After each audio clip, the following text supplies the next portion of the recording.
Hello everyone, this is Anupam Shukla from trading lab academy.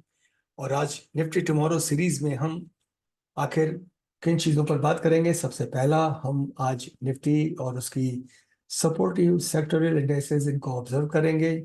साथ में price action के through बाजार का रुख देखेंगे। उसके बाद बैंक निफ्टी एनालिसिस करेंगे। इनको डेरिवेटिव डाटा के साथ में भी हम ऑब्जर्व करेंगे। मार्केट में अगर किसी इंडाइसेस से इसका डाइवर्जेंस है निफ्टी का, तो उस पर भी हमारी नज़र होगी। दूसरा, हम इस वक्त ग्लोबल इंडाइसेस किस तरफ हैं उसको देखेंगे, गिफ्ट निफ्टी को देखेंगे, जिससे कल बाजार किस तरफ खुल सकता है उस पर हम अपनी एक राय रखेंगे। और इसे हम कल ओवरनाइट एक्सपोजर के बाद में सुबह एक बार फिर से इस पर विजिट करेंगे। इसके साथ ही कुछ स्टॉक्स जिन पर कल हमारी नज़र होगी, जिनमें आज एक्शन रहा था, उनके बारे में भी हमारी बात होगी। तो आइए हम देखते हैं कि निफ्टी आज किस तरीके से मूव किया। सबसे पहला निफ्टी का जो हम ऑब्जर्वेशन करते हैं, तो ये निफ्टी आज कल के बनिस्बत बड़े स्ट्रॉन्ग बॉडी कैंडल के साथ में इंक्रीजिंग वॉल्यूम कल की अपेक्षा पिछले दिन के हाई को इसने ब्रीच किया थोड़ा, और एक लेवल जो 22,200 के आसपास है वहां पर जाकर इसने रेस्ट किया। डे एक्टिविटी में किस तरीके का इसका ट्रेडिंग डायरेक्शन था, तो उसमें हम देखते हैं कि 20 EMA को ब्रीच करने की आज दिन में कोशिश हुई। पिछले 2-3 दिन से निफ्टी का जो मूवमेंट है वो बुलिश है। निफ्टी का ओवरऑल टोन बुलिश था, मोमेंटम लॉस था, लेकिन आज वापस मोमेंटम डे में पिकअप होते हुए दिखा। और जो आखिरी घंटे की बात है, तो आखिरी आधा घंटे से पहले निफ्टी का स्ट्रॉन्ग वॉल्यूम एक बड़ा कैंडल डेवलप हुआ, जिसने 20 EMA को सपोर्ट देके एक की रेजिस्टेंस को तोड़ा। उसके बाद जो आखिरी आधा घंटा है उसमें बड़ा थिन एक्टिविटी हुआ है, और ये हमारे लिए थोड़ा सतर्क होने की जगह है, जो कि 22,200 के आसपास है। आइए नजर डालते हैं कि बाजार का हाल किस तरीके का था। निफ्टी जरूर पॉजिटिव है, 0.34 है। आज HDFC बैंक का परफॉर्मेंस काफी तगड़ा रहा। वहीं मिड कैप के दोनों इंडेक्सेस 50 एंड 100 लाल निशान में, स्मॉल कैप लाल निशान में। ये हमारे लिए चिंता का विषय है। तो हम इस पर नजर रखेंगे कि निफ्टी कल किस तरीके से बिहेव करता है, जो कि अभी 22,200 के आसपास हम उसके एरिया को, उसके मूवमेंट को ऑब्जर्व करते हैं। 22,200 पे आप देखते हैं कि स्ट्रॉन्ग वाई है, और करीब 10,72,400 के आसपास वाई में डाटा ऐड हुआ है। लेकिन वहीं वाई बिल्डअप में 17,000 90,000 17,90,000 के आसपास वाई ऐड हुआ है। तो ये चीज हम ये मान सकते हैं कि यहाँ पर एक स्ट्रॉन्ग वाई बिल्डअप होने से ये कहीं एक बेस का काम तो नहीं हो रहा है, लेकिन ओवरऑल जो वाई है, जिससे हम पीसीआर को भी ऑब्जर्व करते हैं, उसके हिसाब से 22,200 एक स्ट्रॉन्ग इसका रेजिस्टेंस एरिया होना चाहिए।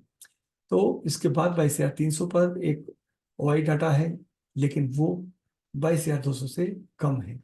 तो हमारा ऑब्जर्वेशन है कि 22,200 के नीचे कल बाजार खुलने की कोशिश करेगा। तो 22,100 के आसपास जहां अगला वाई बिल्डअप है एस सपोर्ट, वहां रेस करके फिर अपने मूवमेंट को दिन में सेक्टोरियल इंडाइसेस के परफॉर्मेंस के हिसाब से डिसाइड करेगा। रही बात, अगर हम मिड कैप स्मॉल कैप को देखते हैं, तो वो इस समय करेक्शन के इस समय मूड में दिख रहे हैं, जिसके कारण हमको कल सतर्क होने की आवश्यकता अतिरिक्त होगी। आइए हम देखते हैं कि बैंक निफ्टी का हाल किस तरीके का था आज। बैंक निफ्टी हम देखते हैं कि बुलिश होने की कोशिश में है, और एक की एरिया को क्रॉस करके ये इसने अपनी स्ट्रेंथ को दिखाया है, जिसमें आज HDFC बैंक का परफॉर्मेंस काफी तगड़ा था। बीच में हम देखते हैं तो SBI, ICICI और कोटक का परफॉर्मेंस था। फेडरल बैंक वगैरह ये भी इस बैंकिंग सेक्टर से परफॉर्म करते हुए दिखे। तो हम ये देख पाते हैं कि जिस तरीके से आज इसका परफॉर्मेंस है वो काफी स्ट्रॉन्ग इसमें मूवमेंट है। काफी बड़ी कैंडल है, ग्रीन कैंडल है, साथ में वॉल्यूम भी रिस्पेक्टेबल है। तो ये बैंक निफ्टी आज दिन भर किस तरीके से मूव किया, इसको हम ऑब्जर्व करते हैं। तो लगातार ये हाईस को ऊपर ले जाने की कोशिश करता रहा, और कुछ जगहों पर आप देखते हैं तो लो भी काफी ऊपर तक खींचे हैं, जो कि 20 EMA से दूर गए। आखिरी जो 1.5 घंटा है उसमें इसने अपने स्ट्रॉन्ग बुलिश मूव को दिखाया है, और एक की एरिया जो 47,000 है, इसको इसने क्रॉस करके 47,100 के आसपास जाकर के होल्ड किया है। तो टेरिटरीज की अभी भी बुलिश है। सबसे बड़ी बात है कि इसका जो कंपोजिशन है उसमें एचडीएफसी बैंक आज बड़ा स्ट्रॉन्ग परफॉर्म किया है, और अगर आईसीआईसी बैंक, कोटक, आरबीएल और एसबीआई कल परफॉर्म अगर करते हैं एचडीएफसी के साथ कुछ हद तक, तो ये कुछ समय जरूर और आगे जाने की कोशिश करेगा। ये कन्विक्शन हमको इससे आता है कि 47,100 जहां पर अभी प्राइस ब्रीच करके आसपास उसके है, उसके पहले डाटा अनवाइंड हुआ है, कल की एक्सपायरी है, लेकिन जो आई यहाँ 47,100 पे है वो काफी कमजोर है। उससे ज्यादा आप देखते हैं तो 47,200 के आसपास वही बिल्डअप है, और अगला जो उसका बैरियर है 47,500। 47,200 का एक ऐसा एरिया है कि जहां हम उम्मीद करते हैं कि एक स्ट्रॉन्ग रेजिस्टेंस उसको यहाँ मिलेगा, और इसे अगर ये ब्रीच करता है तो फिर ये आगे जा करके 47,500 पर इसका मेजर रेजिस्टेंस है। रही बात 47,000, एक स्ट्रॉन्ग सपोर्ट के रूप में आया है।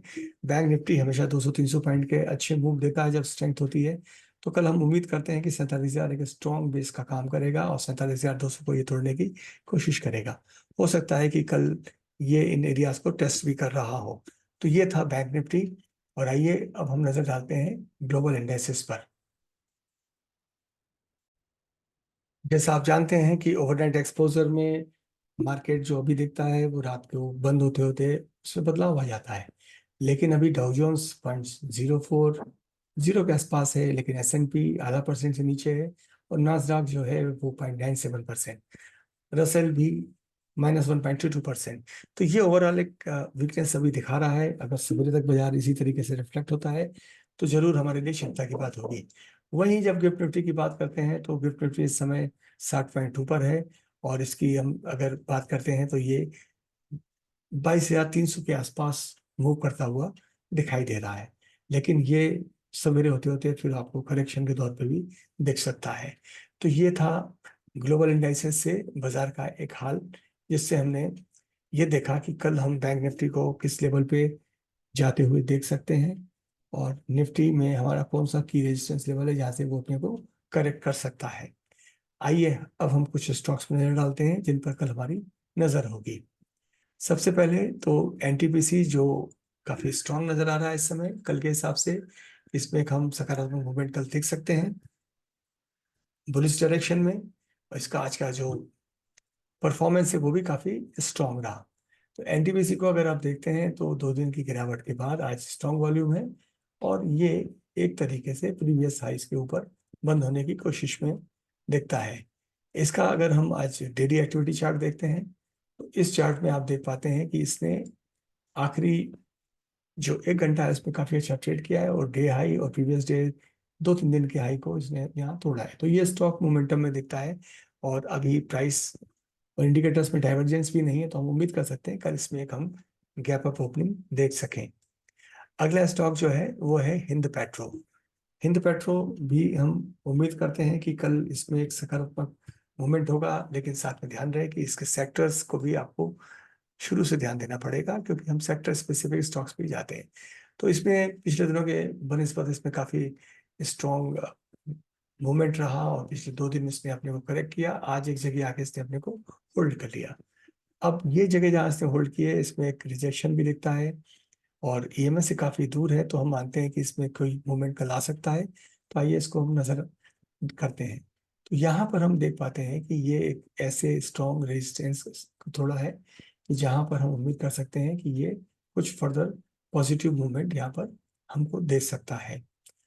अगला स्टॉक हम देखते हैं तो वो होगा हमारा बिरला सॉफ्ट। बिरला सॉफ्ट में भी हम एक करेक्शन देख रहे हैं, तो कल क्या ये और करेक्ट होगा, इस पर हमारी नजर होगी। आइए देखते हैं कैसा दिख रहा है स्टॉक ये डेली टाइम फ्रेम पे। डेली टाइम फ्रेम की सी गिरावट काफी बड़ी है, और ये अगर हम देखते हैं तो ये एक स्ट्रॉन्ग जो सपोर्ट है उस पर आकर ये रेस्ट कर रहा है, लेकिन इसका वॉल्यूम काफी स्ट्रॉन्ग है। तो इसमें हम मान सकते हैं कि इसका मोमेंटम गिरने की ओर ज्यादा सकारात्मक है। नास्डॉक जिस तरीके से दिख रहा है तो हो सकता है कल इस तरीके की स्थिति हो। तो ये अभी आकर के नीचे एक बॉटम बना के बैठा हुआ है, लेकिन हम कल अगर निफ्टी आईटी गिरता है तो इसमें गिरावट हम और भी देख सकते हैं। तो आइए एक और स्टॉक देखते हैं कि जो फाइनेंस सेक्टर से है, that is smooth finance. Muthoot finance में ऐसा क्या था कि जो आज हमारी इस पर नज़र है, तो इस पर हम अपना एक कन्विक्शन बनाते हैं। तो ये फिलहाल हम देखते हैं तो एक बड़ी गिरावट के बाद इसने आज सेकंड डे भी अपने को नीचे ले जाने की कोशिश की है। वॉल्यूम बड़ी स्ट्रांग नहीं है, तो हम इसको देखते हैं कि आज दिन में इसका व्यवहार किस तरीके का रहा। तो आखिरी एक्टिविटी में इसने एक बेस बना के रखा हुआ है, और अब हम कोशिश अगर इस पे प्राइस मूवमेंट की देखें तो वो ये हो सकती है कि ईएमए की तरफ जाने की कोशिश करेगा, वहां से वापस से रिजेक्ट हो सकता है। तो ये थे आज के निफ्टी बैंक निफ्टी के बारे में हमारी राय। और इसके साथ ही डिस्क्लेमर यही है कि ये पूरे वीडियोस एजुकेशनल पर्पस के ही हैं, ये किसी भी तरीके की आपको इन्वेस्टमेंट एडवाइस नहीं है। तो इसका विशेष ध्यान रखिए और अपने रूल सेट पे काम करिए, अपने एडवाइजर की सलाह मानिए और अच्छे ट्रेड करिए। मिलते हैं कल फिर आपसे लाइव मार्केट में अच्छे ट्रेड सेलेक्ट करके। धन्यवाद।